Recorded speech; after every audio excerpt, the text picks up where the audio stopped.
Yo, what's going on, guys? And this was some news that I thought was interesting. Kai Sotto was working out for the Orlando Magic. And I had a commenter who's repeatedly commented, do you think Kai Sotto would be, hopefully I'm saying that correctly, Sotto or Soto? I'm going to say Sotto. Kai Sotto, the Philippine, his dad was one of the best PBA players, and so was his uncle of their eras.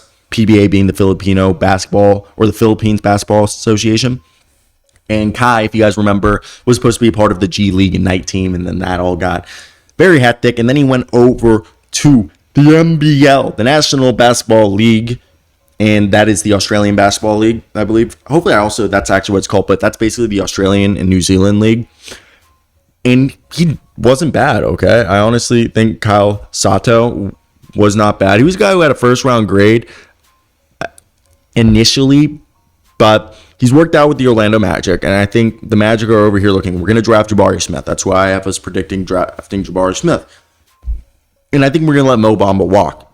Kai, in my opinion, will be awesome for us, okay? Because we have the 32nd and the 35th pick. He's a 7'3" center who wasn't invited to the combine, but he played for the Adelaide 36ers. Shout out my boy, Kai Sotto from Adelaide. You're my boy. Met you at a music festival. Still talk to this day. And he's looking to become the first Filipino homegrown talent to be drafted in the NBA. He's 20 years old, coming off of a season in the National Basketball League in Australia, averaging 7.6 points, 51% from the field, 39% from three, 4.5 rebounds, a block a game, and 15 minutes a night in 23 games. That's very good. And the best part is the NBA is a physical league. Oh, this is a league that has now Matthew Dellavedova, but has a bunch of talent. Usman Dang, a guy who's coming out of there, first-round talent. Okay, and there's been multiple guys, LaMelo Ball, Josh Giddey, who all played in the NBL. NBL is a good league. I personally think if you're not going to go and play in college, RJ Hampton also played that. At this point, voice cracked right there, but it seems like if you're going to go overseas, if you just want to play professionally, someone might say the G League Ignite, but I think the G League Ignite hasn't been that successful. I think personally the best league right now, if you're an American player and you're like saying F college, let's not do that, and let's go play professionally, it seems like the NBL is the best place to play if you land in the right situation.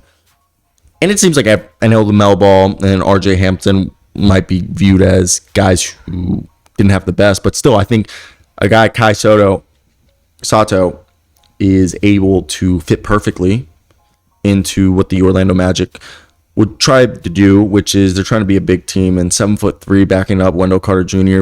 And then we have Jabari Smith at power forward with Jonathan Isaac and Chumo Kiki and Franz Wagner at the wings, and then we still have RJ Hampton, Cole Anthony, Jalen Suggs, and Markel Fultz. I'm liking that.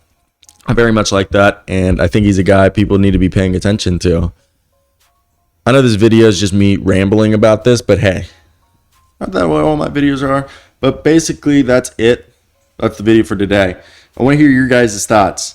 Would you draft Kai? I really like him. I think he comes from a physical background. He's a guy that people need to very much consider. And I think he's an overlooked talent. I think he's being overlooked because he's fallen out of the spotlight for the last 2 years after the whole G League debacle about him not being able to leave the Philippines, I believe was the problem. And then they just kind of said, F it, we're not going to do this whole G League thing. And he decided to withdraw from the draft last year. And he's now a guy who is entering this draft and he's going to stay there. But yeah, I want the Orlando Magic to draft him. I think in the second round, he's a perfect guy for the 32nd and 35th pick. I would not even complain. I'd actually clap if we did that. Have a great day, guys. I love y'all.